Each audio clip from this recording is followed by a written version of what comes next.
ദൈവ തിരുനാമത്തിന് മഹത്വം ഉണ്ടാവട്ടെ.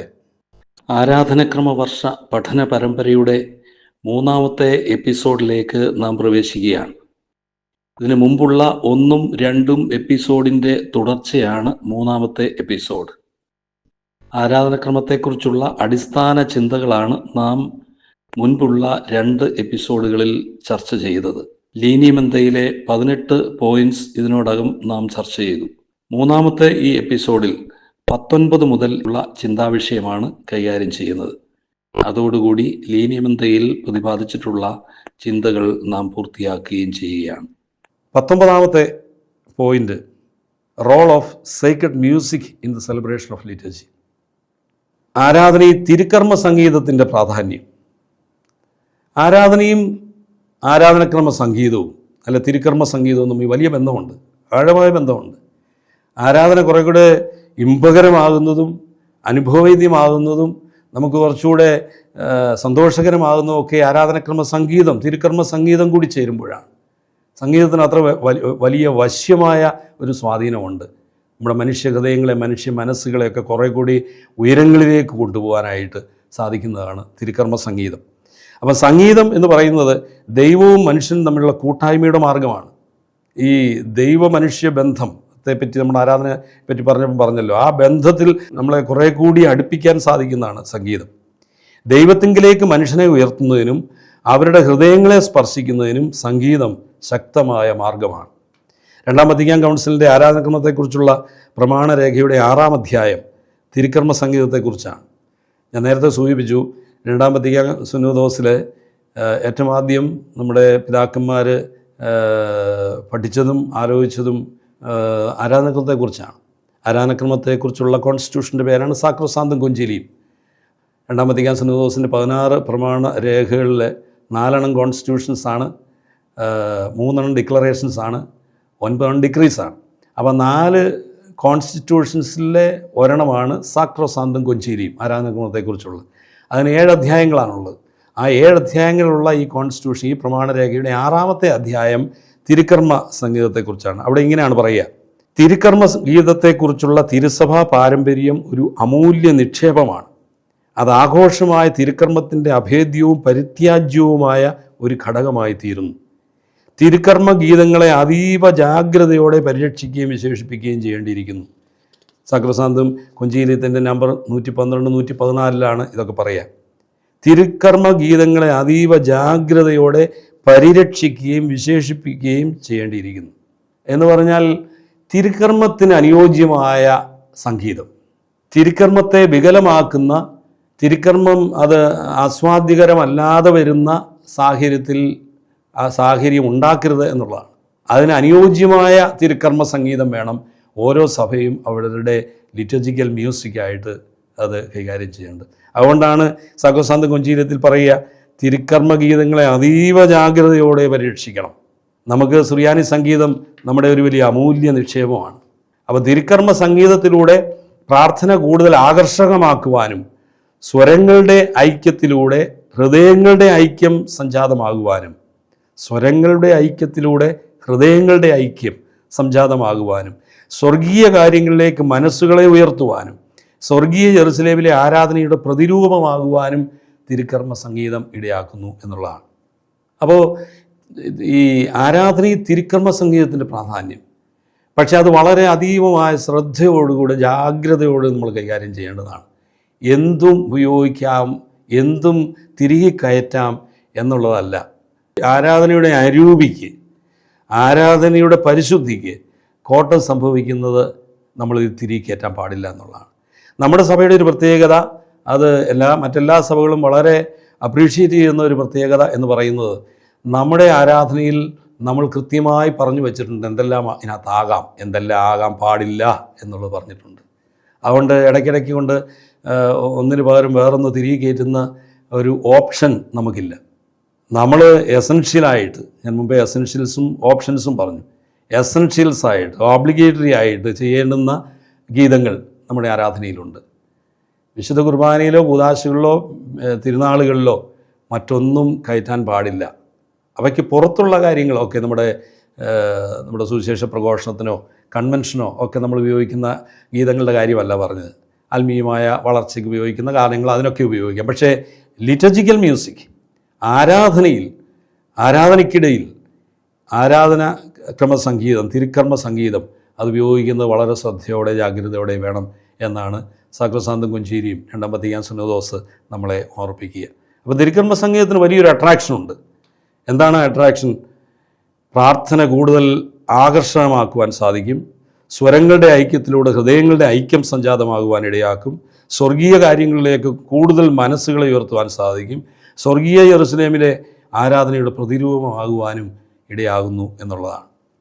ഇനി ഈ തിരുക്കർമ്മ സംഗീതത്തെപ്പറ്റി പറഞ്ഞ കൂട്ടത്തിൽ തന്നെ തിരുക്കർമ്മ സംഗീതത്തിൻ്റെ പ്രാധാന്യം മലങ്കര ആരാധനക്രമത്തിൽ എന്നുകൂടി പറയാൻ ഞാൻ ആഗ്രഹിക്കുകയാണ്. 20ാമത്തെ പോയിൻ്റായിട്ട് Malankara liturgy and role of sacred music. വിശ്വാസികളെ ദൈവിക അനുഭവത്തിൽ കാത്തു സൂക്ഷിക്കുവാനും വിശ്വാസ രഹസ്യങ്ങളിലേക്ക് ആഴപ്പെടുത്തുവാനും മലങ്കര സുറിയാനി കത്തോലിക്കാ സഭയുടെ തിരുക്കർമ്മ സംഗീതത്തിന് വലിയ പങ്കുണ്ട്. എന്നുകൂടി ഞാൻ ആവർത്തിക്കുകയാണ്. വിശ്വാസികളെ ദൈവിക അനുഭവത്തിൽ കാത്തു സൂക്ഷിക്കാൻ, അതൊരു ഭയങ്കര ഡിവൈൻ എക്സ്പീരിയൻസിൽ ഇങ്ങനെ നിർത്താൻ സാധിക്കുന്നതാണ് തിരുക്കർമ്മ സംഗീതം. വിശ്വാസ രഹസ്യങ്ങളിലേക്ക് ആഴപ്പെടുത്താനും ഇടയാക്കും.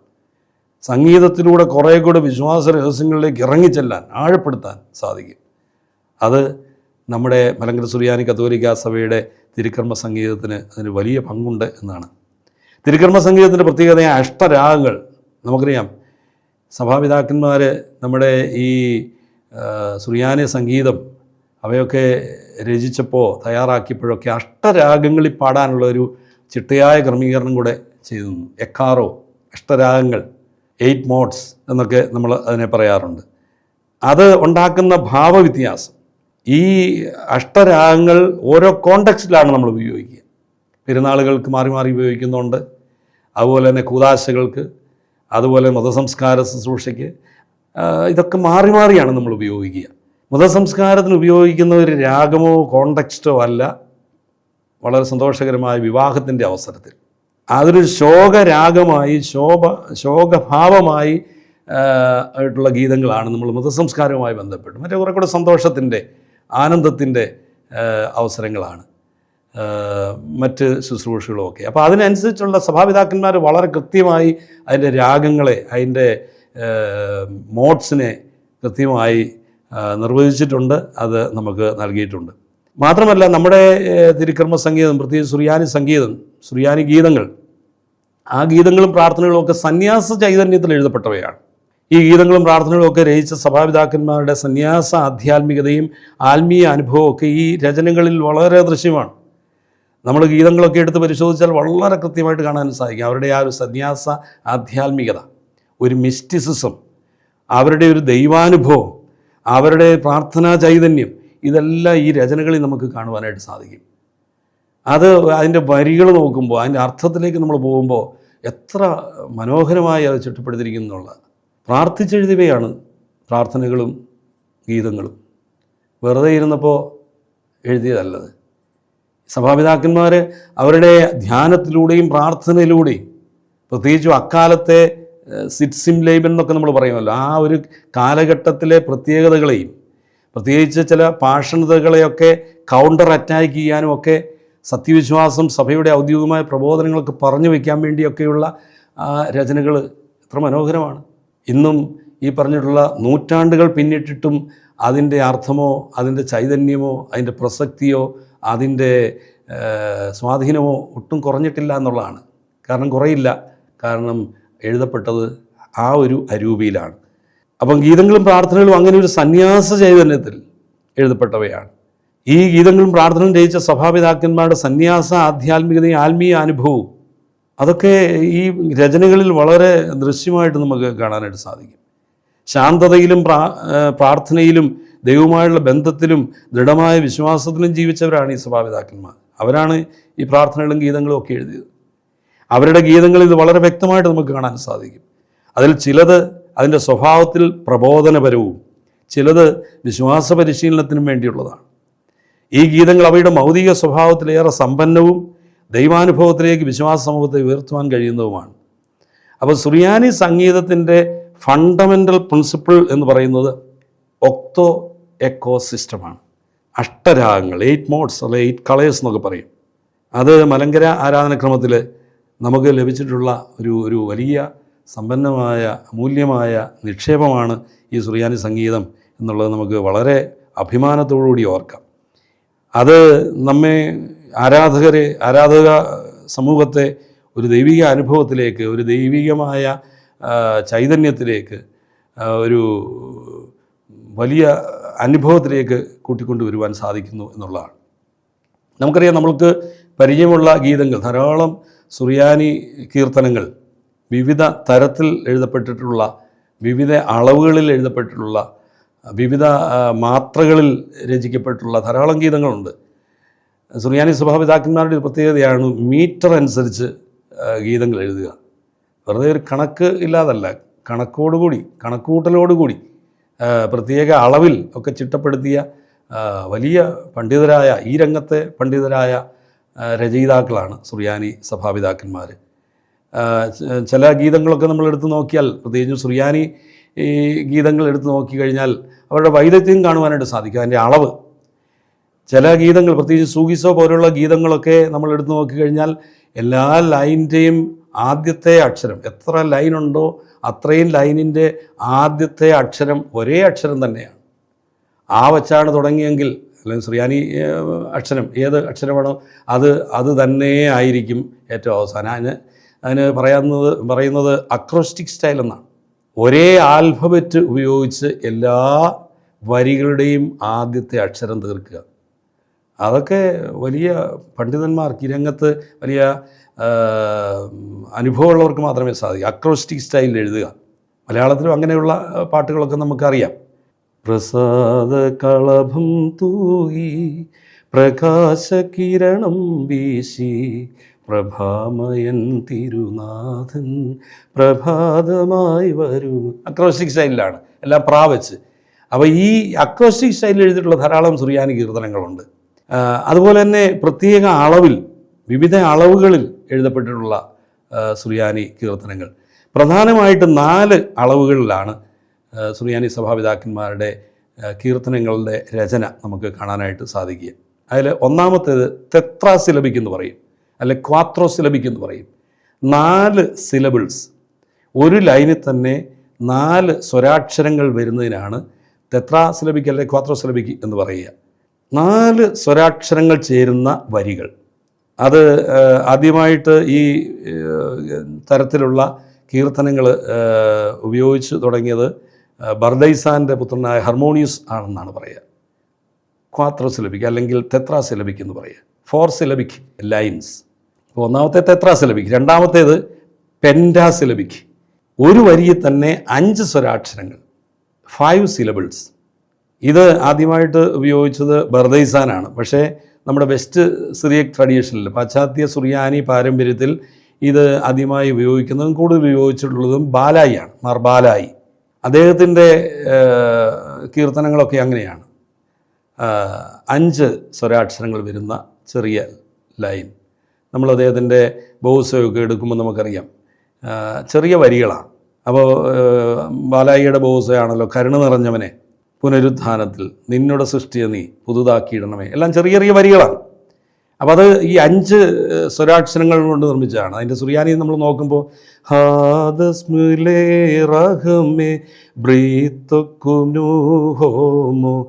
എന്നാണ്. ഹാദസ്മിലെ റാഹമേ 5 സ്വരാക്ഷരങ്ങൾ, ബ്രീത്തുക്കുനു ഹോമോ 5 സ്വരാക്ഷരങ്ങൾ, ഹാ ദസ് മ്ലേ റഹ് മേ, ബ്രീ തൊക് നു ഹോ മോ 5 സ്വരാക്ഷരങ്ങൾ മാത്രം. അങ്ങനെ വളരെ കൃത്യമായ അളവിൽ രചിക്കപ്പെട്ടുള്ളതാണ് ബാലായിയുടെ സുറിയാനി കീർത്തനങ്ങൾ, ഈ ബോസ ഉൾപ്പെടെയുള്ള കീർത്തനങ്ങൾ. മൂന്നാമത്തെ മീറ്ററിൽ എഴുതപ്പെട്ടിരിക്കുന്നതാണ് ഹെപ്താസിലബിക്, 7 സിലബിക്. ഒരു ലൈനിൽ തന്നെ 7 സ്വരാക്ഷരങ്ങൾ. നമ്മൾ 4ൻ്റെ കണ്ടു, 5ൻ്റെ കണ്ടു, 7ൻ്റെ. ഈ ഹെപ്താസിലബിക് അത് മാർ അപ്രേമിൻ്റെ പാട്ടുകളുടെ കീർത്തനങ്ങളുടെ ഒരു സ്പെഷ്യാലിറ്റിയാണ്. അപ്രേമിൻ്റെ ബോസയൊക്കെ നമുക്ക് എല്ലാം പരിചയമാണ്. കർത്താവെ കൃപ ചെയ്യണമേ, കൈക്കൊണ്ടടി, ആ പ്രാർത്ഥന നമുക്കറിയാം. അതിന് കർത്താവെ കൃപ ചെയ്യണമേ, മോറാൻ എസ്രാഹാം അലായിൻ, മോറാൻ ഹുസ്രാഹേം അലായിൻ, മോറാൻ എസ് റാ ഹാ മേ ലൈൻ 7, മോറാൻ ഹുസ് റാ ഹേ മേ ലൈൻ അപ്പോൾ 7 സ്വരാക്ഷരങ്ങൾ. കർത്താവെ കൃപ ചെയ്യണമേ എന്ന് നമ്മൾ മലയാളത്തിൽ എണ്ണി നോക്കിയാൽ നമുക്ക് കൃത്യമായിട്ട് കിട്ടില്ല. സുറിയാനി, അവർ സുറിയാനിലാണല്ലോ എഴുതിയത്. അപ്പോൾ അത് വളരെ കൃത്യമായി തന്നെ ആ രചനകളിൽ നമുക്ക് കാണാനായിട്ട് സാധിക്കും. 7 സിലബിക്ക്, അതിന് ഹെപ്താ സിലബിക്ക് എന്നാണ് പറയുക. 4മത്തേതാണ് ദോദക്കാ സിലബിക്ക്. ദോദക്കാ സിലബിക്ക് 12 സിലബിൾ ഉള്ള നീളമുള്ള വരികൾ. ദോദക്ക, ഊനോ, ദുവെ, ത്രേ, ക്വാത്രോ, ചിങ്ക്വെ, സെയ്, സെത്തെ, ഒത്തോ, നോവെ, ദിയേച്ചി, ഉന്തിച്ചി, ദോദിച്ചി. ദോദക്ക 12 സിലബിൾ വരുന്ന നീളമുള്ള ലൈൻ. അത് നമുക്ക് വളരെ പരിചയമാണ്. യാക്കോബിൻ്റെ ബോസ, സെറൂഗിലെ യാക്കോബ്, ജേക്കോബ് സെറൂഗ്, അദ്ദേഹത്തിൻ്റെ യാക്കോബിൻ്റെ ബോസ എല്ലാം വളരെ നീട്ടമുള്ളതാണ്. അതുകൊണ്ടാണ് നമ്മൾ പാടുക, കോറേനല്ലോ മോറിയോ മോറാൻലോ ഉദറോ ഞാൻ സ്മാബോസാൻ ബാബദുറഹമേ അൽ നബിശോസാൻ. അപ്പോൾ 12 സ്വരാക്ഷരങ്ങൾ വളരെ നീളം. അദ്ദേഹത്തിൻ്റെ യാക്കോബിൻ്റെ ബോസയൊക്കെ നമുക്ക് ചേർക്കുന്നതാ ഞങ്ങളെ അങ്ങേ അമ്മയുടെയും ബാലായിയുടെ ബോസായോ അപ്രേമിൻ്റെ ബോസായോ ഇടയോ നീളമല്ല, അതിനേക്കാൾ നീളമാണ് 12 സിലബിക്ക്. അപ്പോൾ ഇങ്ങനെയുള്ള പ്രധാനപ്പെട്ട 4 മീറ്ററുകളാണ്. ഒന്ന് തെത്രാ സിലബിക്ക്, പെൻറ്റാ സിലബിക്ക്, ഹെപ്താ സിലബിക്ക്, ദോദക്കാ സിലബിക്ക്. അപ്പോൾ ഈ ടൈപ്സ് ഓഫ് ഹിംസ്, ഇങ്ങനെ വിവിധ മാത്രകളിൽ, മീറ്ററുകളിൽ എഴുതിയിട്ടുള്ള ഗീതങ്ങൾ, അതൊക്കെ അതിൻ്റെ ഒരു ഭംഗി എന്ന് പറയുന്നത് വളരെ പ്രധാനപ്പെട്ടതാണ്. അങ്ങനെ വളരെ മനോഹരമായ ആരാധനാ ഗീതങ്ങൾ, സുറിയാനി സംഗീതം കൊണ്ട് സമ്പന്നമാണ് നമ്മുടെ ആരാധനാക്രമം. സുറിയാനി സഭാപിതാക്കന്മാരുടെ കീർത്തനങ്ങളൊക്കെ നമ്മുടെ പുസ്തകങ്ങളിൽ, കൂദാശകൾ, പെരുന്നാളുകൾ, ഇങ്ങനെയുള്ള എല്ലാം ഏത് തരത്തിലുള്ള, ഏത് കാറ്റഗറിയിലുള്ള ഗീതമാണ് എന്ന് ആ ഗീതത്തിൻ്റെ മുകളിൽ എഴുതിയിട്ടുണ്ട്. റെഡ് കളറിൽ നമ്മളത് സൂചിപ്പിച്ചിട്ടുണ്ട്. അത് മെമ്രായുണ്ട്, മദ്രോശോ ഉണ്ട്, സൂഗീസോ ഉണ്ട്, കോലോ ഉണ്ട്, എനിയോനോ ഉണ്ട്, ബോവുസോ ഉണ്ട്, മാനീസോ ഉണ്ട്, തക്സപ്തോ ഉണ്ട്, ഹൂലോലോ ഉണ്ട്, പെദ്ഗോമോ ഉണ്ട്, മാവൂർബോ ഉണ്ട്, എഗ്ബോ ഉണ്ട്, ഉക്ലിയോനുണ്ട്, സൂമോറോ ഉണ്ട്. ഇങ്ങനെ ധാരാളം വ്യത്യസ്തങ്ങളായ സിറിയക് ഹിംസ്. അത് വളരെ ഭംഗിയുള്ള, അതിൻ്റെ കണ്ടൻ്റ് ആണെങ്കിലും അതിൻ്റെ സ്ട്രക്ചറാണെങ്കിലും അതുണ്ടാക്കുന്ന ഭാവമാണെങ്കിലും ഒക്കെ വളരെ വലുതാണ്. ഞാൻ നേരത്തെ സൂചിപ്പിച്ച പോലെ തന്നെ ഓരോ കോണ്ടെക്സ്റ്റിനും അനുസരിച്ചുള്ള ഒരു രാഗം, അത് ശോകഭാവത്തിലുള്ളതാണെങ്കിൽ അതിന് ഉള്ള രാഗം, ഫാസ്റ്റായിട്ടും സ്ലോ ആയിട്ടും പാടി കോണ്ടെക്സ്റ്റ് മാറ്റുന്ന, ഭാവം മാറ്റുന്ന കീർത്തനങ്ങളൊക്കെ ഈ സുറിയാനി സംഗീതത്തിൻ്റെ പ്രത്യേകതയാണ്. ഇപ്പോൾ നമ്മൾ സാധാരണ സ്ലോ ആയിട്ടും ഫാസ്റ്റായിട്ടും പാടുന്ന ഒരേ അളവിലുള്ള ഗീതമുണ്ട്. ഉദാഹരണം പറഞ്ഞാൽ ഞായറാഴ്ചകളിൽ നമ്മൾ ചൊല്ലുന്ന പ്രഭാത നമസ്കാരത്തിൽ ചൊല്ലുന്ന കീർത്തനമാണ്, നാഥ നിൻ രാജ്യത്തിൻ മഹിമാഗമനേ ശ്രീബാച്ചിറകാൽ ഞങ്ങളെ മൂടി കൊള്ളേണമേ. അതേ ട്യൂണ് തന്നെയാണ് നമ്മുടെ മതസംസ്കാരത്തിന് ചൊല്ലുന്ന നിൻസരണേ മൃദയം, പക്ഷേ അത് സ്ലോ ആയിട്ട് ചൊല്ലും. ഞായറാഴ്ച സന്തോഷത്തിൻ്റെ, ആനന്ദത്തിൻ്റെ, ജോയസ് ആയിട്ടുള്ള ഒരു മൊമെൻ്റ് ആയതുകൊണ്ട് ആ രീതി പാടുകയും അതേ അളവിലുള്ള അതേ ട്യൂണിലുള്ള ഗീതം മതസംസ്കാരത്തിന് ഇങ്ങനെയാണ് ചൊല്ലുക, നിൻ ശരണേ മൃദയാം ദാസിക്കുദ്ധാനം നവ്യതയേ കേട്ടേ. അത് സ്ലോ ആക്കുമ്പോൾ അതൊരു ശോകഭാവത്തിലേക്ക് വരികയാണ്. അതേ ട്യൂണ് തന്നെ ഫാസ്റ്റ് ആക്കുമ്പോഴത്തേക്ക് ഒരു സന്തോഷ രാഗത്തിലേക്ക് വരും. അപ്പോൾ നിൻസരണേ മൃദയാന്താസിക്കുദ്ധ അങ്ങനെ പാടിയാൽ അതിൻ്റെ ഭാവം, കോണ്ടെക്സ്റ്റ് അത് മാറും. അപ്പോൾ സുറിയാനി സംഗീതജ്ഞരുടെ, സുറിയാനി സഭാപിതാക്കന്മാരുടെ വലിയ പ്രത്യേകതയാണ് ആ ഒരു രീതിയിൽ വിവിധ ഭാവങ്ങളിൽ, വിവിധ കോണ്ടെക്സ്റ്റിൽ, വിവിധ രാഗങ്ങളിൽ അത് ചിട്ടപ്പെടുത്തിയിരിക്കുന്നു എന്നുള്ളത്. തീർച്ചയായിട്ടും നമുക്ക് അഭിമാനത്തോടുകൂടി നമുക്ക് ഉപയോഗിക്കാൻ പറ്റുന്ന സംഗീതമാണ് നമ്മുടെ ആരാധനാക്രമത്തിലുള്ള സുറിയാനി സംഗീതം. ലീനിമന്തയിലെ 20ാമത്തെ പോയിൻ്റാണ് ഇപ്പോൾ നമ്മൾ കഴിഞ്ഞത്. ലീനിമന്തയിലെ 21ാമത്തെ പോയിൻ്റ് ഇതാണ് സൂചിപ്പിച്ചിരിക്കുക, full active and conscious participation in liturgy. ഞാൻ നേരത്തെ ആരാധനയിലുള്ള പങ്കാളിത്തത്തെപ്പറ്റി, അത് അനുഭവമാകണമെങ്കിൽ എങ്ങനെ സംബന്ധിക്കണം എന്നതിനെപ്പറ്റി സൂചിപ്പിച്ചപ്പോൾ ഇത് പറഞ്ഞിരുന്നു. ഇവിടെ കുറച്ചുകൂടെ ദീർഘമായി അതിനെപ്പറ്റി പറയുവാനായിട്ടാണ് ഞാൻ ആഗ്രഹിക്കുക. ആരാധനയിലെ പൂർണ്ണവും സജീവവും ബോധപൂർവവുമായ പങ്കാളിത്തം. ആരാധനയിൽ അങ്ങനെ വേണം പങ്കുചേരാൻ എന്നുള്ളതാണ്. പൂർണ്ണമായി പങ്കുചേരണം, സജീവമായി പങ്കുചേരണം, ബോധപൂർവം പങ്കുചേരണം. ഇത് വളരെ അർത്ഥവത്താണ്. ഇത് രണ്ടാം വത്തിക്കാൻ സുന്നതോസിൻ്റെ ആരാധനാക്രമത്തെക്കുറിച്ചുള്ള കോൺസ്റ്റിറ്റ്യൂഷനായ സാക്രോസാന്തം കൊഞ്ചീലിയത്തിൻ്റെ നമ്പർ 14 പറയുന്നതാണ്. ആരാധന അനുഭവവേദ്യമാകുവാൻ 3 പ്രധാന കാര്യങ്ങളാണ് ആരാധനാക്രമത്തെക്കുറിച്ചുള്ള രണ്ടാം വത്തിക്കാൻ കൗൺസിലിൻ്റെ പ്രമാണരേഖയിൽ പ്രത്യേകിച്ചും സാക്രോസാന്തം കൊഞ്ചീലിയം നമ്പർ 14 പറയുക. ആരാധനയിൽ പൂർണ്ണമായും സജീവമായും ബോധപൂർവവും പങ്കുചേരണം. ഫുള്ളായി പങ്കുചേരണം, ആക്റ്റീവായിട്ട് പങ്കുചേരണം, കോൺഷ്യസ് ആയിട്ട് പങ്കുചേരണം. പൂർണ്ണവും സജീവവും ബോധപൂർവവുമായ ഭാഗഭാഗിത്വത്തിലൂടെയാണ് ആരാധന നമുക്ക് അനുഭവവേദ്യമാകുന്നത്.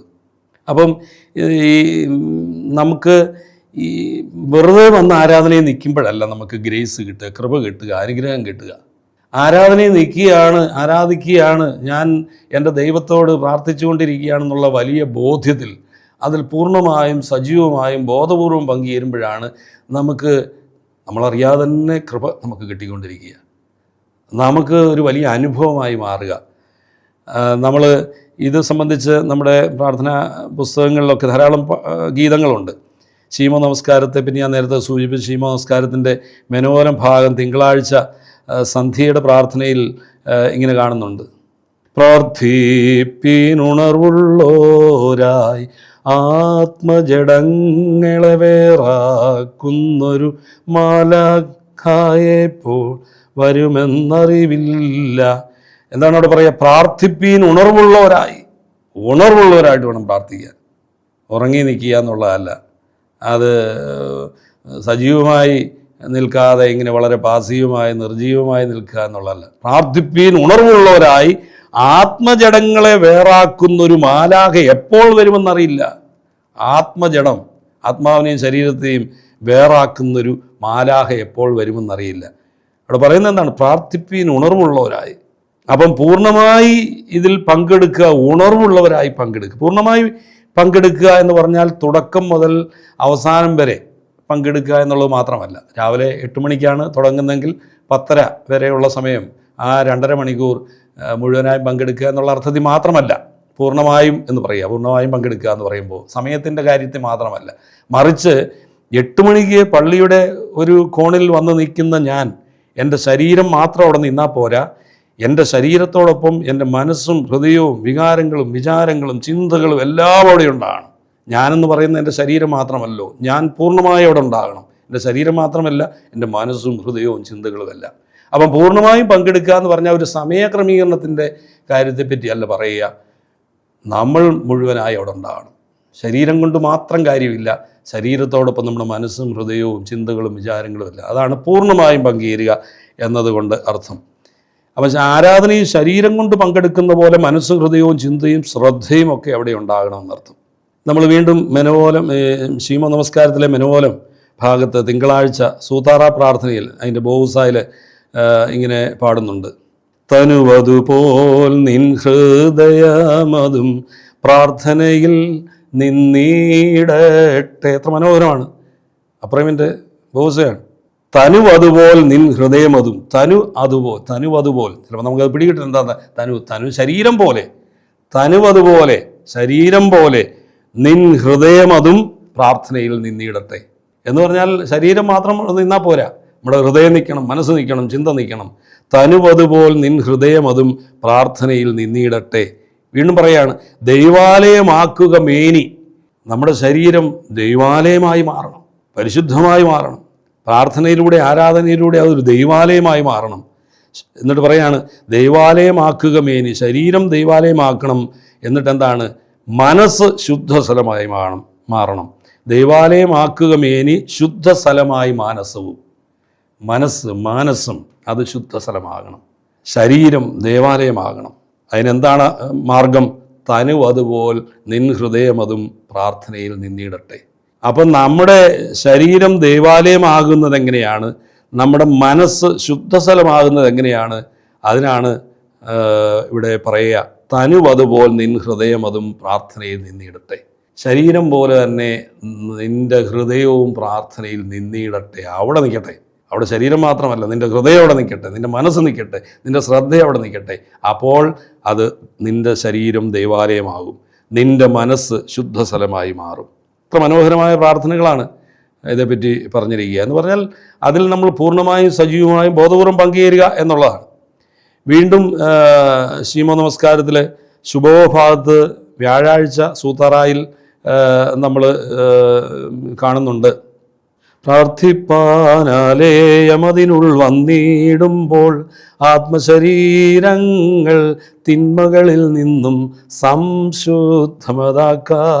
അത്ര മനോഹരമാണ്. പ്രാർത്ഥിപ്പാൻ ആലയം അതിനുള്ളിൽ വന്നിടുമ്പോൾ ആത്മശരീരങ്ങൾ, നിൻ്റെ ആത്മാവും ശരീരവും തിന്മകളിൽ നിന്നും സംശുദ്ധമതാക്കുക. പ്രാർത്ഥിക്കാനായിട്ട് ആലയത്തിൽ വരുമ്പോൾ നമ്മുടെ ശരീരവും മനസ്സും ശുദ്ധമായിരിക്കണം. അതുകൊണ്ടാണ് ഞാൻ നേരത്തെ സൂചിപ്പിച്ചത്, പ്രാർത്ഥിക്കാൻ വരുമ്പോൾ ഒരു മുന്നൊരുക്കമില്ലാതെ പ്രാർത്ഥിക്കാൻ ആലയത്തിൽ കയറിയാൽ അത് വെറുതെ അവിടെ വന്ന് നിൽക്കാമെന്നുള്ളേ ഉള്ളൂ. നമ്മുടെ ആരാധനയുടെ ഒരു പ്രത്യേകത വളരെ ദൈർഘ്യമേറിയതാണെന്നാണല്ലോ ആളുകൾ പറയുക. എത്രയും ദൈർഘ്യമേറിയതാണോ അത്രയും ദൈർഘ്യം തന്നെ നമുക്ക് നിർജീവരായിട്ടും പൂർണ്ണമല്ലാതെയും ബോധപൂർവം അല്ലാതെയും ഒക്കെ നിൽക്കാൻ പറ്റും. സമയം കൂടുന്തോറും നമ്മുടെ ഈ പറഞ്ഞ കാര്യങ്ങളിലും ഒന്നും അല്ലാതായി നമ്മൾ മുമ്പോട്ട് പോകും. അപ്പോൾ ഇവിടെ പറയുന്നത് എന്താണ്? പ്രാർത്ഥിപ്പാൻ ആലയം അതിനുള്ളിൽ വന്നിടുമ്പോൾ ആത്മശരീരങ്ങൾ തിന്മകളിൽ നിന്നും സംശുദ്ധമതാക്കുക. ദേവാലയത്തിൽ പ്രാർത്ഥിക്കാൻ വരുമ്പോൾ ആത്മാവും ശരീരവും തിന്മകളിൽ നിന്നും സംശുദ്ധമതാക്കുക. അത് വളരെ പ്രധാനപ്പെട്ടതാണ്. എങ്കിലേ ആരാധനയിൽ സംബന്ധിക്കുന്നതിലൂടെ നമുക്ക് കിട്ടേണ്ടുന്ന അനുഗ്രഹങ്ങളും കൃപകളും നമുക്ക് ലഭിക്കുകയുള്ളൂ. അത് കിട്ടണമെങ്കിൽ എന്ത് ചെയ്യണം? ആത്മാവും ശരീരവും ശുദ്ധമാക്കുക. ഇനി സജീവമായി പങ്കുചേരണമെന്ന് പറഞ്ഞാൽ യാന്ത്രികമായും നിർജീവമായും പങ്കുചേരേണ്ടതല്ല യഥാർത്ഥ ആരാധന എന്നർത്ഥം. വെറുതെ വന്ന് നിൽക്കുന്നതല്ല ആരാധന. യാന്ത്രികമായി നിർജീവമായി നിൽക്കുന്ന കാര്യമല്ല ആരാധന. ബോധപൂർവം നമ്മൾ നിൽക്കുക. സജീവമായി പങ്കുചേരുക എന്ന് പറഞ്ഞാൽ നമ്മൾ പലപ്പോഴും നമുക്ക് കുറേ പ്രാർത്ഥനകളൊക്കെ അറിയാമെന്ന് പറഞ്ഞാൽ വാക്കുകൾ, വരികൾ, പ്രാർത്ഥനകൾ മനഃപ്പാഠം നമുക്കറിയാം. പക്ഷേ അർത്ഥങ്ങളിലേക്ക് നമുക്കറിയില്ല, അർത്ഥങ്ങളിലേക്ക് നമ്മൾ പോകാറുമില്ല. എന്നോ ഏതോ കാലത്ത് നമ്മൾ പഠിച്ചു വെച്ച കുറേ പ്രാർത്ഥനകൾ വീണ്ടും വീണ്ടും സമയമാകുമ്പോൾ അത് ചൊല്ലുന്നു എന്ന് മാത്രമേ ഉള്ളൂ. എന്താണ് ചൊല്ലുന്നത്, എന്താണ് ചൊല്ലിയത് എന്ന് ചോദിച്ചാൽ നമുക്ക് വലിയ നിശ്ചയമില്ല. അപ്പോൾ അതിനെന്താണ് ചെയ്യേണ്ടത്? സജീവമായി പങ്കുചേരുക എന്ന് പറഞ്ഞാൽ നമ്മൾ ദേവാലയത്തിൽ വെച്ചിരിക്കുന്ന പുസ്തകങ്ങളൊക്കെ എടുത്ത് തുറക്കണം. പുസ്തകങ്ങളെടുത്ത് തുറന്ന് അത് എന്താണ് ആ വരികളിൽ പറഞ്ഞിരിക്കുന്നത്, മനഃപ്പാഠമായി വെച്ചിരിക്കുന്ന കാര്യങ്ങൾ നമ്മൾ ഉരുവിടുമ്പോൾ നമുക്ക് ആഴത്തിലേക്കോ അർത്ഥത്തിലേക്കോ നമുക്ക് പോകാൻ സാധ്യമല്ല. മറിച്ച് ഒരു പുസ്തകം നോക്കി നമ്മളത് ചൊല്ലുമ്പോൾ കുറേ കൂടി നമുക്ക് ആ വരികൾ, അതിൻ്റെ വാക്കുകൾ, അതിൻ്റെ അർത്ഥങ്ങളിലേക്കൊക്കെ നമുക്ക് പോകാനായിട്ട് സാധിക്കും. അതുകൊണ്ട് സജീവമായി പങ്കെടുക്കുക എന്ന് പറഞ്ഞാൽ പുസ്തകം ഉപയോഗിച്ച് പ്രാർത്ഥനകൾ ഉറക്കെ ചൊല്ലുക. പ്രാർത്ഥനകൾ അറിയാമായിരിക്കാം, പക്ഷേ അതുകൊണ്ട് നമുക്ക് യാതൊരു കാര്യമില്ല. മറിച്ച് ഈ പ്രാർത്ഥനകൾ നമ്മൾ പുസ്തകത്തിലൂടെ നോക്കി ചൊല്ലുമ്പോൾ നമ്മുടെ കണ്ണും നമ്മുടെ മനസ്സും നമ്മുടെ ഹൃദയമൊക്കെ ആ വരികളിലൂടെ പോകും. ഇല്ല എങ്കിൽ അറിയാവുന്നത് ചൊല്ലുമ്പോൾ നമ്മുടെ അധരം മാത്രമേ പ്രവർത്തിക്കുകയുള്ളൂ, വേറൊന്നും ചിന്തിക്കത്തില്ല, വേറൊന്നും കാണാൻ നമുക്ക് സാധിക്കത്തില്ല, വേറെ അർത്ഥത്തിലേക്കും പോകാൻ സാധ്യമല്ല. പ്രാർത്ഥനകൾ നമ്മൾ നോക്കി പുസ്തകത്തിലൂടെ നോക്കി ചൊല്ലുമ്പോൾ നമ്മുടെ കണ്ണുകളോടൊപ്പം നമ്മുടെ ഹൃദയവും മനസ്സും ചിന്തകളും ശ്രദ്ധയും എല്ലാം കൂടെ പോകും. അപ്പോൾ നമുക്ക് കുറേ കൂടെ അതിൽ സജീവമായി പങ്കെടുക്കുവാനായിട്ട് സാധിക്കും. അപ്പോൾ അത് അങ്ങനെ ചെയ്യുമ്പോഴാണ് അത് അനുഭവമായി മാറുന്നതെന്നാണ് സഭ നമ്മളെ പഠിപ്പിക്കുക. ബോധപൂർവം എന്നാൽ പ്രാർത്ഥനകളുടെയും ഗീതങ്ങളുടെയും അർത്ഥം വ്യക്തമായി മനസ്സിലാക്കി അത് ഉൾക്കൊണ്ട് പങ്കുചേരുക എന്നാണ് അർത്ഥം. ബോധപൂർവം നമുക്ക് എത്രയോ മണിക്കൂർ ഞാൻ മുമ്പ് സൂചിപ്പിച്ച പോലെ തന്നെ ബോധമില്ലാതെ നിൽക്കാനുള്ള സ്ഥലമല്ല ദേവാലയം. ബോധപൂർവം നിൽക്കാൻ എന്താണ് നമ്മൾ ചൊല്ലുന്നത്, എവിടെയാണ് നിൽക്കുന്നത്, ആരോടാണ് പ്രാർത്ഥിക്കുന്നത്, അത് നമ്മൾ എന്താണ് ഞാൻ ഈ ചൊല്ലുന്നതിൻ്റെ അർത്ഥം എന്നൊക്കെ മനസ്സിലാക്കി ബോധപൂർവം നിന്ന് ആരാധനയിൽ പങ്കെടുക്കുമ്പോൾ അതൊരു വലിയ അനുഭവമാകും. ആ ഒരു അനുഭവത്തോടു കൂടി തന്നെ നമുക്ക് പുറത്തേക്ക് ഇറങ്ങി പോകാൻ സാധിക്കും. ആരാധന കഴിയുമ്പോൾ അത് നമുക്ക് ഒത്തിരി നമ്മിൽ ചലനം സൃഷ്ടിക്കും, നമ്മളെ സ്വാധീനിക്കും. നമുക്കൊരു വലിയ രൂപാന്തരീകരണം, ഒരു അനുഭവത്തോടു കൂടി നമുക്ക് പോകാനായിട്ട്, ഒരു സന്തോഷം നമുക്ക് തോന്നും, ഒരു ശക്തിയോടുകൂടി നമുക്ക് ദേവാലയത്തിൽ നിന്ന് ആരാധന കഴിഞ്ഞ് പോകുവാനായിട്ട് സാധിക്കുമെന്നുള്ളതാണ്. അപ്പം ബോധപൂർവം പങ്കുചേരുക എന്ന് പറഞ്ഞാൽ പ്രാർത്ഥനകളുടെയും ഗീതങ്ങളുടെയും അർത്ഥം വ്യക്തമായി മനസ്സിലാക്കി അത് ഉൾക്കൊണ്ട് അതിൽ പങ്കുചേരുക എന്നുള്ളതാണ്. ഞാൻ വീണ്ടും നമ്മുടെ പ്രാർത്ഥനകളിലേക്ക് തന്നെ ഇതുമായി ബന്ധപ്പെട്ട് പറയുകയാണ്. ശിവനമസ്കാരത്തിലെ ശുഭഭാഗത്ത് തിങ്കളാഴ്ച സൂത്തറ പ്രാർത്ഥനയിലെ ബോസായിൽ പ്രാർത്ഥിക്കുന്നത് എങ്ങനെയാണ്? പ്രാർത്ഥിപ്പാൻ നിന്നിടുമ്പോൾ ചിന്തകൾ കേന്ദ്രീകൃതമാക്ക. പ്രാർത്ഥിപ്പാൻ നിന്നിടുമ്പോൾ ചിന്തകൾ കേന്ദ്രീകൃതമാക്കുക. വേറെ അങ്ങോട്ടും ഇങ്ങോട്ടും നമ്മൾ വന്ന വഴിക്ക് പോകും, ഇത് കഴിഞ്ഞിട്ട് പോകാനിരിക്കുന്ന സ്ഥലത്ത്, അല്ലെങ്കിൽ വീട്ടിലെ പ്രശ്നങ്ങൾ, അല്ലെങ്കിൽ അവൻ്റെ വിഷയങ്ങൾ, അവളുടെ വിഷയങ്ങൾ, ഇതൊന്നുമല്ല.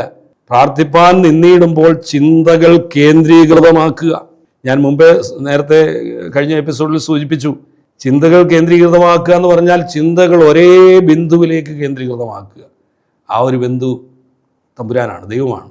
നമ്മുടെ കണ്ണും മനസ്സും ഹൃദയവും എല്ലാം ഒരേ ബിന്ദുവിലേക്ക്, ദൈവത്തിലേക്ക്, ക്രിസ്തുവിലേക്ക് നമ്മുടെ കണ്ണുകൾ തുറക്കണം, നമ്മുടെ ചെവികൾ തുറക്കണം. ഒരേ ബിന്ദുവിലേക്ക് നമ്മൾ ശ്രദ്ധ കേന്ദ്രീകരിക്കണം. അതാണ് ഇവിടെ പ്രാർത്ഥന. ഇതൊക്കെ സഭാപിതാക്കന്മാർ എഴുതിയിട്ടുള്ളതാണ്. പ്രത്യേകിച്ചും 4-ാം നൂറ്റാണ്ട് മുതലാണല്ലോ അപ്രേമിൻ്റെയും ബാലായുടെയും യാക്കോബിൻ്റെയും ഒക്കെ പ്രാർത്ഥനകളും ബോസുകളും ഒക്കെ നമുക്ക് ലഭിച്ചിട്ടുള്ളത്.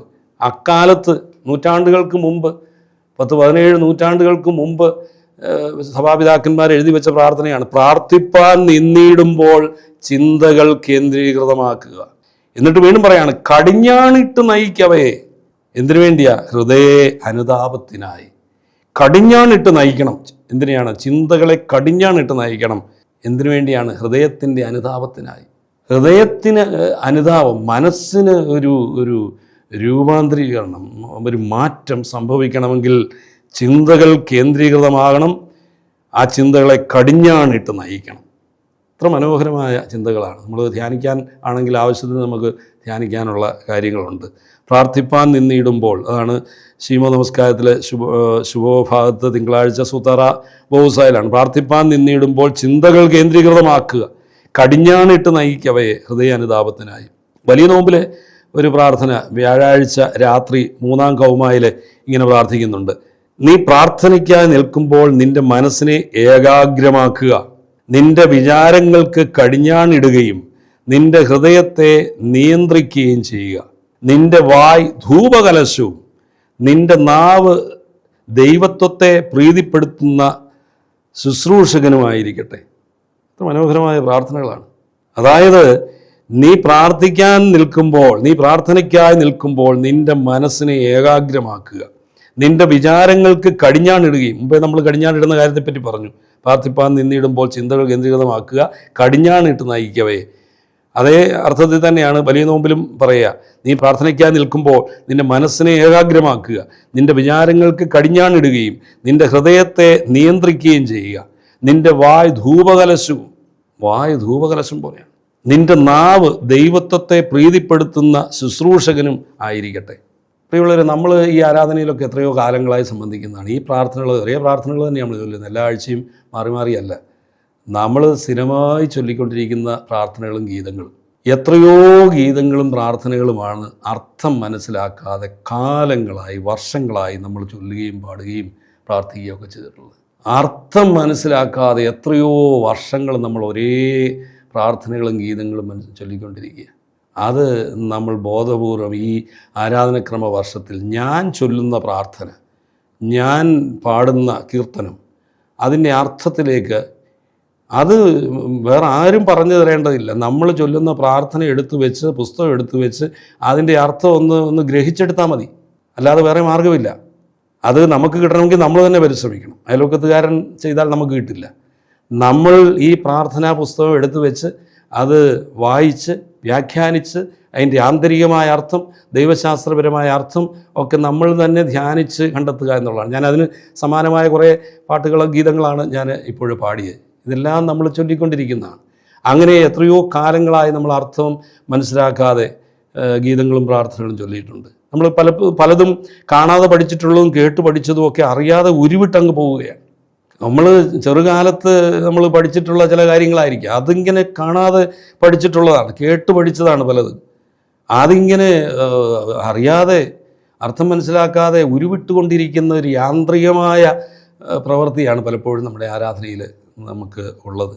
എത്രയോ ബോധ്യത്തോടു കൂടി ചൊല്ലേണ്ടുന്ന പ്രാർത്ഥനകളാണ് ഈ പ്രാർത്ഥനകളും ഗീതങ്ങളും. എല്ലാം വിശ്വാസ പ്രഖ്യാപനങ്ങളാണ്, വിശ്വാസ പ്രമാണങ്ങളാണ്, നമ്മുടെ സഭയുടെ ഔദ്യോഗികമായ പ്രബോധനങ്ങളാണ്, സഭാപിതാക്കന്മാരുടെ ഔദ്യോഗിക പ്രബോധനങ്ങളാണ്, സഭയുടെ മജിസ്റ്റീരിയമാണ്, സഭയുടെ വലിയ സിദ്ധാന്തങ്ങൾ, ഡോഗ്മ, ഇതൊക്കെയാണ് നമ്മൾ ചൊല്ലുക. പക്ഷേ നമ്മളത് മനസ്സിലാക്കാതെ നമ്മൾ മുമ്പോട്ട് പോവുകയാണ്. വിശ്വാസ പ്രമാണം എത്ര അർത്ഥവത്തായുള്ള വിശ്വാസ പ്രഖ്യാപനങ്ങളുടെ ഒരു സമാഹാരമാണ്. അത് മുഴുവൻ വിശ്വാസ പ്രമാണം. ഞങ്ങൾ വിശ്വസിക്കുന്നു, ഞാൻ വിശ്വസിക്കുന്നു എന്ന് പറയുന്നത് ഞാൻ ചൊല്ലിയ കാര്യം മുഴുവൻ ഞാൻ വിശ്വസിക്കുന്നു എന്നാണ്. സർവശക്തനായ ദൈവത്തെ ഞാൻ വിശ്വസിക്കുന്നു, പുത്രനായ രക്ഷകനെ ഞാൻ വിശ്വസിക്കുന്നു, സകലത്തെയും പൂർത്തിയാക്കുന്ന പരിശുദ്ധാത്മാവ് ഞാൻ വിശ്വസിക്കുന്നു, ഈ ചൊല്ലുന്നതെല്ലാം ഞാൻ വിശ്വസിക്കുന്നു എന്നാണ് പറയുക. പക്ഷേ നമ്മൾ എത്ര പേര് വിശ്വസിച്ചുകൊണ്ടാണ് പ്രാർത്ഥിക്കുന്നത് എന്നുള്ളതാണ്. അതുകൊണ്ട് അർത്ഥം മനസ്സിലാക്കി അതിൽ നാം എങ്ങനെ പങ്കുചേരുന്നു എന്നതിനെ ആശ്രയിച്ചാണ് ആരാധന അനുഭവമായി മാറുന്നത്. അങ്ങനെ മുഴുവനായും സജീവമായും ബോധപൂർവം പങ്കെടുക്കുമ്പോഴാണ് ആരാധന നമുക്ക് അനുഭവവേദ്യമാകുന്നത്. പ്രാർത്ഥനയിലെ സജീവമായ പങ്കാളിത്തം ഒരു വ്യക്തിയെ രൂപാന്തരപ്പെടുത്തും, ഒരു വ്യക്തിയെ പുതുക്കും, ആ വ്യക്തിയെ സ്വാധീനിക്കും. നമുക്കറിയാം, നമ്മുടെ ആളുകൾ തന്നെ എത്രയോ പേര് ചില പ്രാർത്ഥനകൾ, ചില ദൈവവചനങ്ങൾ ഒക്കെ അവരെ രൂപാന്തരപ്പെടുത്തിയിട്ടുണ്ട്, അവരെ സ്വാധീനിച്ചിട്ടുണ്ട്, അവരുടെ ജീവിതത്തെ തന്നെ മാറ്റിമറിച്ചിട്ടുണ്ട്. പ്രാർത്ഥനകൾ ചൊല്ലി രൂപാന്തരപ്പെടുത്തിയിട്ടുള്ള ധാരാളം ആളുകളെ നമുക്കറിയാം. എന്നോട് തന്നെ പല ആളുകൾ പറഞ്ഞിട്ടുണ്ട്, ചില പ്രാർത്ഥനകളൊക്കെ അത് ചൊല്ലുമ്പോൾ അവർക്കുണ്ടാകുന്ന ഒരു ചില പ്രാർത്ഥനകൾ ചൊല്ലി തീർക്കാൻ തന്നെ സാധിക്കില്ല, കാരണം കരഞ്ഞു പോവുകയാണ്. അതിൻ്റെ കണ്ടൻറ്റ്, അതിൻ്റെ ആഴത്തിലേക്ക് ഇറങ്ങി ആ ദൈവീക രഹസ്യങ്ങളുടെ ആഴം മനസ്സിലാക്കുമ്പോൾ അത് ചൊല്ലി തീർക്കാനായിട്ട് സാധിക്കാതെ വിതുമ്പുന്ന ആളുകളെ നമ്മൾ കണ്ടിട്ടുണ്ട്. ദൈവമേ നീ പരിശുദ്ധനാകുന്നു, ബലവാനെ നീ പരിശുദ്ധനാകുന്നു, മരണമില്ലാത്തവനെ നീ പരിശുദ്ധനാകുന്നു, ഞങ്ങൾക്ക് വേണ്ടി ക്രൂശിക്കപ്പെട്ടവനെ ഞങ്ങളെ അനുഗ്രഹിക്കണമേ എന്നൊരു വിശ്വാസ പ്രഖ്യാപനം ബോധപൂർവം നടത്തുന്ന വ്യക്തിക്ക് അതൊരു ചലനം ഉണ്ടാക്കും. പലപ്പോഴും നമ്മുടെ അധരങ്ങൾ മാത്രമേ ചലിക്കുന്നുള്ളൂ, ഹൃദയവും മനസ്സും അത് ഒന്നും ആകുന്നില്ല, ചലിക്കുന്നില്ല, അത് അങ്ങനെ മുമ്പോട്ട് പോവുകയാണ്. അപ്പോൾ അത് ഈ അർത്ഥം മനസ്സിലാക്കി അതിൽ നാം എങ്ങനെയാണ് പങ്കുചേരുന്നു എന്നതിനെ ആശ്രയിച്ചാണ് ആരാധന അനുഭവമായി മാറുന്നത്. പ്രാർത്ഥനയിലെ സജീവ പങ്കാളിത്തം ഒരു വ്യക്തിയെ രൂപപ്പെടുത്തുകയും രൂപാന്തരപ്പെടുത്തുകയും പുതുക്കുകയും ചെയ്യുന്നു. അങ്ങനെ പുതുക്കപ്പെട്ട ധാരാളം ആളുകളെയൊക്കെ അറിയാമല്ലോ നമ്മുടെയൊക്കെ സമൂഹത്തിൽ, നമ്മുടെ ഈ കൂട്ടായ്മയിൽ തന്നെ, നമ്മുടെ ഇടവക സമൂഹത്തിൽ തന്നെ എത്രയോ ആളുകൾ അതിലൂടെ പുതുക്കപ്പെട്ടവരുണ്ട്. ആരാധനയിലെ സജീവ പങ്കാളിത്തം വിശ്വാസികളുടെ ക്രിസ്തീയ ജീവിതത്തിന് വർദ്ധമാനമായി ഉണർവ് നൽകുന്നു. സക്തസാന്തം കൊഞ്ചേരിയും നമ്പർ 1 പറയാണ്, ഒരു ഉണർവ് കിട്ടും. നന്നായിട്ട് പ്രാർത്ഥിക്കുന്നവരൊരു ഉണർവ് കിട്ടും, അല്ലാത്തവനാണ് ഉറക്കം. നന്നായിട്ട് പ്രാർത്ഥിക്കാത്തവർ ഉറങ്ങി നിൽക്കും, പ്രാർത്ഥിക്കുന്നവനോ അവനൊരു ഉണർവ് കിട്ടും. അപ്പോൾ ആന്തരികവും ബാഹ്യവുമായ സജീവ ഭാഗഭാഗത്തെ പറ്റിയും കൗൺസിൽ പറയുന്നുണ്ട്. സക്തസാന്തം കൊഞ്ചേരിയും നമ്പർ 19, 30, 55 എടുത്ത് വായിക്കുന്നത് വളരെ നല്ലതാണ്. അവിടെ എന്താണ് ഈ ആന്തരികവും ബാഹ്യവുമായ സജീവ ഭാഗഭാഗിത്വത്തെ പറ്റി പറയുകയാണ്. ആരാധനയും ദൈവവുമായുള്ള കണ്ടുമുട്ടലിൻ്റെ അനുഭവം പൂർണ്ണമാകുവാൻ സജീവവും പൂർണ്ണവും ബോധപൂർവമായ പങ്കുചേരൽ അത്യാവശ്യമാണ്. ശ്രദ്ധാപൂർവം വചനം ശ്രവിക്കുന്നതിലൂടെയും വിശ്വാസത്തോടെയും ഭക്തിയോടെയും കൂതാശകൾ സ്വീകരിക്കുന്നതിലൂടെയും സാധ്യമാകുന്നു. ശ്രദ്ധാപൂർവം വചനം ശ്രവിക്കണം, വായിക്കണം, വിശ്വാസത്തോടെയും ഭക്തിയോടെയും കൂതാശകൾ സ്വീകരിക്കണം. നമ്മൾ വിശുദ്ധ കുർബാനയെ സംബന്ധിക്കുമ്പോഴും വിശുദ്ധ കുർബാന സ്വീകരിക്കാനൊക്കെ നമ്മൾ വരുമ്പോഴും ഒക്കെ വിശ്വാസത്തോടെ ഞാൻ സ്വീകരിക്കാൻ പോകുന്ന കർത്താവിൻ്റെ തിരുശരീരമാണ്. നമ്മൾ വിശുദ്ധ കുർബാനയുടെ സമയത്ത് ആ ഊഴമാകുമ്പോൾ ലൈനിൽ നിന്ന് വരുന്നു എന്നുള്ളതല്ല. ഞാൻ ആ വിശുദ്ധ കുർബാന എൻ്റെ നാവിൽ വെക്കുന്നതിന് മുമ്പ് ബോധ്യത്തോടെ വിശ്വാസത്തോടെ പറയണം, ഇത് കർത്താവിൻ്റെ തിരുശരീരവും തിരുരക്തവുമാണ്. അത് വൈദികൻ പറയുന്നുണ്ട്. ഞാനത് മനസ്സിൽ ഹൃദയത്തിൽ പറഞ്ഞുകൊണ്ട് ആ കർത്താവിൻ്റെ തിരുശരീരവും തിരുരക്തത്തിൻ്റെ നാവിൽ സ്വീകരിച്ചാൽ അതാണ് അനുഗ്രഹം. അതൊരു തീക്കട്ടയാണ്. മാറാപ്രേമിൻ്റെ വാക്കാണ് തീക്കട്ട. ആ തീക്കട്ട എന്താ ചെയ്യുക? കടങ്ങളുടെ പരിഹാരത്തിനും പാപങ്ങളുടെ മോചനത്തിനുമായി നൽകപ്പെടുന്നുവെന്നാണ് വൈദികൻ വിശുദ്ധ കുർബാന. അത് ബോധ്യത്തോടെ നമ്മൾ പറയണം, ഇതെൻ്റെ കടങ്ങളുടെയും പാപങ്ങളുടെയും മോചനത്തിനും പരിഹാരത്തിനുമായി ഞാൻ സ്വീകരിക്കുന്ന കർത്താവിൻ്റെ തിരുശരീരം എന്ന് ബോധ്യപ്പെട്ട് ആ വിശ്വാസ പ്രഖ്യാപനത്തോടുകൂടി വിശുദ്ധ കുർബാന സ്വീകരിക്കാൻ സാധിച്ചാൽ വലിയ അനുഗ്രഹമായിട്ട്, വലിയ ഒരു ഉണർവോടുകൂടി, ശക്തിയോടുകൂടി, ആനന്ദത്തോടുകൂടി നമുക്ക് പള്ളിക്ക് പുറത്തേക്ക് പോകാനായിട്ട് സാധിക്കും. അപ്പോൾ അത് വളരെ ശ്രദ്ധാപൂർവം നമ്മൾ വചനം ശ്രവിക്കുന്നതിലൂടെയും വിശ്വാസത്തോടെയും ഭക്തിയോടെയും കൂതാശകൾ സ്വീകരിക്കുന്നതിലൂടെയും നമുക്ക് ഈ അനുഭവം ഉണ്ടാകുന്നു എന്നുള്ളതാണ്.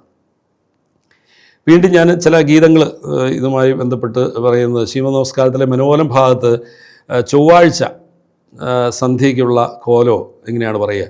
കടലിൽ യാനം ചെയ്യുന്നേരം അതിജാഗ്രതയുള്ളോൻ, കടലിൽ യാനം ചെയ്യുന്നേരം അതിജാഗ്രതയുള്ളോൻ. എന്താണ് കടലിൽ യാനം? കടലിൽ പോകുന്നവന് അവന് ജാഗ്രത ഉണ്ടാകണം, അതിജാഗ്രത ഉണ്ടാകണം. അവൻ ആ നാവികനെ പോലെ വളരെ ജാഗ്രതയുള്ളവരായിരിക്കണം. എന്നിട്ട് പറയാണ്, നാവികനെ പോൽ തൻ ധനമെല്ലാം കടലിൽ താഴായുവാൻ അതിജാഗ്രത വേണം. നാവികനെ പോലെ വേണം നമ്മൾ തൻ ധനമെല്ലാം കടലിൽ താഴായുവാൻ ജാഗ്രതയോട് പ്രാർത്ഥിക്കുക നാം. ഈ നമ്മുടെ സമ്പത്ത് ധനമെല്ലാം കടലിൽ താഴ്ന്നു പോകാതിരിക്കാൻ ജാഗ്രത വേണം. അത് കടലിൽ പോകുന്ന നാവികൻ എത്ര ശ്രദ്ധയോടെ ആ യാനം മുമ്പോട്ട് കൊണ്ടുപോകുന്നു, അത് സുരക്ഷിതമായിട്ട് പോകും. ജാഗ്രത നഷ്ടപ്പെടുമ്പോൾ എല്ലാം നഷ്ടപ്പെടും. ജീവിതം നഷ്ടപ്പെടും, ദൈവാനുഭവം നഷ്ടപ്പെടും, ദൈവിക സാന്നിധ്യം നഷ്ടപ്പെടും.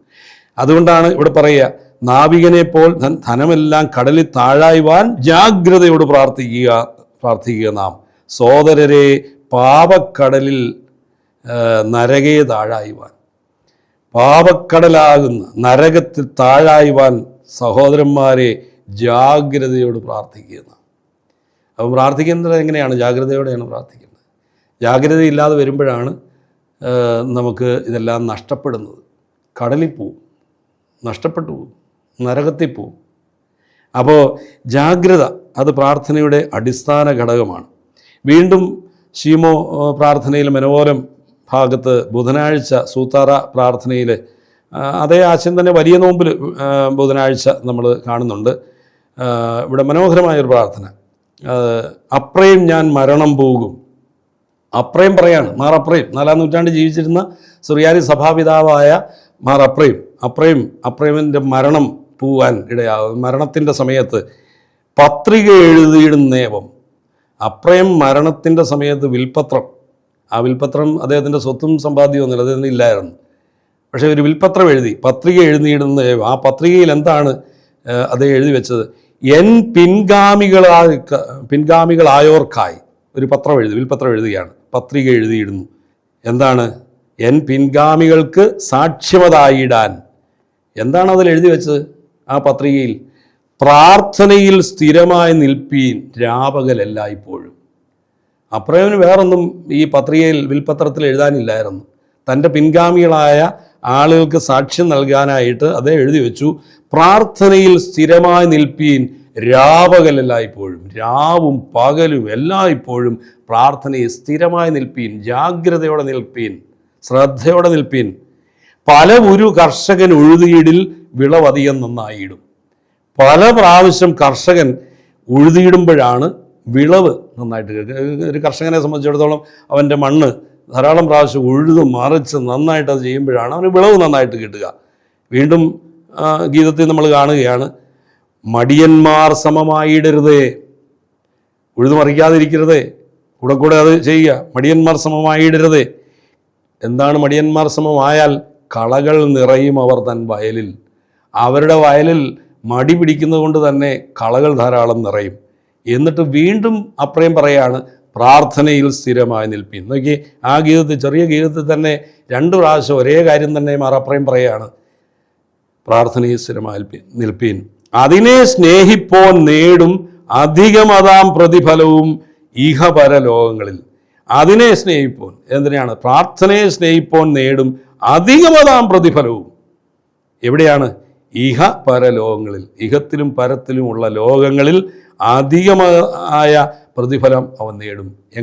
എങ്ങനെയാണ്? പ്രാർത്ഥനയെ സ്നേഹിപ്പവൻ, പ്രാർത്ഥനയെ സ്ഥിരമായി നിൽക്കുന്നവന്, പ്രാർത്ഥനയെ സ്നേഹിക്കുന്നവന്, കളകൾ നിറയാതെ തൻ്റെ വയലിൽ മടി കൂടാതെ അധ്വാനിക്കുന്നവന്, ഉഴുതു നന്നായി മറിക്കുന്നവന്, അവന് ഇഹപര ലോകങ്ങളിൽ പ്രതിഫലം, അധികമതാം പ്രതിഫലം അവന് ലഭിക്കും എന്നുള്ളതാണ്. അപ്പം പ്രാർത്ഥനയിൽ ശ്രദ്ധയോടെ ജാഗ്രതയോടെ മടി കൂടാതെ നിൽക്കണം എന്നാണ് ഈ അപ്രേമിൻ്റെ മനോഹരമായ 4-ാം നൂറ്റാണ്ടിലൊക്കെയുള്ള പ്രാർത്ഥനകളും ഗീതങ്ങളുമാണ്. അപ്രേമിനെ പറ്റി തന്നെയാണല്ലോ പറയുക, അപ്രയും ഞാൻ മരണം പോകും, പത്രിക എഴുതിയിടുന്നേവം എൻ പിൻഗാമികളായവർക്കായി സാക്ഷ്യമതായിടാൻ, പ്രാർത്ഥനയിൽ സ്ഥിരമായി നിൽപ്പീൻ രാപകലെല്ലായ്പ്പോഴും, പല ഒരു കർഷകൻ എഴുതിയിടും വിളവധികം നന്നായിടും, മടിയന്മാർ സമമായിടരുതേ, കളകൾ നിറയും അവർ തൻ വയലിൽ, പ്രാർത്ഥനയിൽ സ്ഥിരമായി നിൽപ്പീൻ അതിനെ സ്നേഹിപ്പോൻ നേടും അധികമതാം പ്രതിഫലവും ഇഹപരലോകങ്ങളിൽ. അത്ര മനോഹരമായ പ്രാർത്ഥനയെപ്പറ്റിയൊക്കെ തന്നെ എത്രയോ ദിവസങ്ങൾ ധ്യാനിക്കാൻ പ്രാർത്ഥനയുടെ ഫലങ്ങൾ എന്താണ്, പ്രാർത്ഥനയിൽ എന്താണ് ചെയ്യേണ്ടത്, ആരാധനയിൽ എങ്ങനെയാണ് നമ്മൾ സംബന്ധിക്കേണ്ടതെന്നൊക്കെയുള്ള മനോഹരമായ ചിന്തകൾ നൽകുന്ന ചെറിയൊരു ഗീതം, പക്ഷേ വലിയ സന്ദേശം നമുക്ക് നൽകുന്ന ഒരു കീർത്തനമാണ്. പ്രിയമുള്ളവരെ, ഞാൻ ഈ 3ാമത്തെ എപ്പിസോഡും ഇവിടെ അവസാനിപ്പിക്കുകയാണ്. ഞാൻ ഈ എപ്പിസോഡുകളിൽ പ്രധാനമായും പറയാനായിട്ട് ഉദ്ദേശിച്ച കാര്യം, അടിസ്ഥാനപരമായി ആരാധനാക്രമത്തിൻ്റെ ഫണ്ടമെൻ്റൽ പ്രിൻസിപ്പിൾസ്, ഫൗണ്ടേഷണൽ പ്രിൻസിപ്പിൾസ്, എന്താണ് ആരാധന, അതിൻ്റെ മാനങ്ങൾ എന്തൊക്കെയാണ്, എങ്ങനെയാണ് നമ്മൾ ആരാധിക്കേണ്ടത്, എങ്ങനെയാണ് നമ്മളതിനെ കൈകാര്യം ചെയ്യേണ്ടത്, എങ്ങനെയാണ് നമുക്കത് അനുഭവവേദ്യമാകുന്നത്, ഇതിനെപ്പറ്റി ഉള്ള അടിസ്ഥാനപരമായ ചിന്തകളാണ് ഈ ആദ്യത്തെ 3 എപ്പിസോഡുകളിൽ പറയാനായിട്ട് ഞാൻ പരിശ്രമിച്ചത്. ഇത് ലീനിയമെന്ത എന്ന് പറയുന്ന നമ്മൾ ഈ വർഷം ആരാധനാക്രമ വർഷമായി നമ്മൾ പ്രഖ്യാപിച്ച അവസരത്തിൽ ലീനിയമെന്ത എന്ന് പറയുന്ന ഒരു ചെറു ഗ്രന്ഥം നമ്മൾ ഇറക്കിയിരുന്നു. അതിൽ നമ്മൾ പറഞ്ഞിരിക്കുന്ന അടിസ്ഥാന പ്രിൻസിപ്പിൾസാണ്, ആരാധനാക്രമത്തെക്കുറിച്ചുള്ള അടിസ്ഥാന തത്വങ്ങളാണ് നമ്മൾ ഇതിൽ പറയുവാനായിട്ട് ആഗ്രഹിച്ചത്. അതാണ് ഞാൻ 1, 2, 3 ക്രമത്തിൽ തന്നെ 22 പോയിൻറ്റുകൾ പറയുവാനായിട്ട് പരിശ്രമിച്ചത്.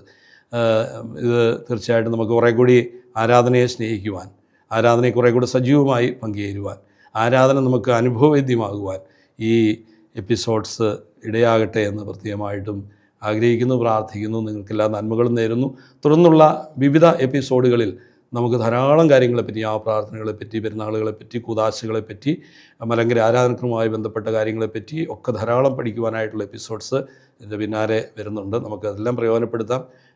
ഒന്ന് കേൾക്കുന്നവൻ അടുത്തത് കേൾക്കണം, അടുത്തത് കേൾക്കുന്ന പിന്നത്തെ കേൾക്കണം, മിസ്സാകാതെ അത് കണ്ടിന്യൂസ് ആയിട്ട് തന്നെ കേൾക്കുമ്പോഴാണ് ഈ കാര്യങ്ങളെപ്പറ്റി നമുക്ക് ഒരു കാര്യമായ അവഗാഹം, ഒരു ബോധ്യം, ഒരു അറിവ് നമുക്ക് ഉണ്ടാകുന്നത്.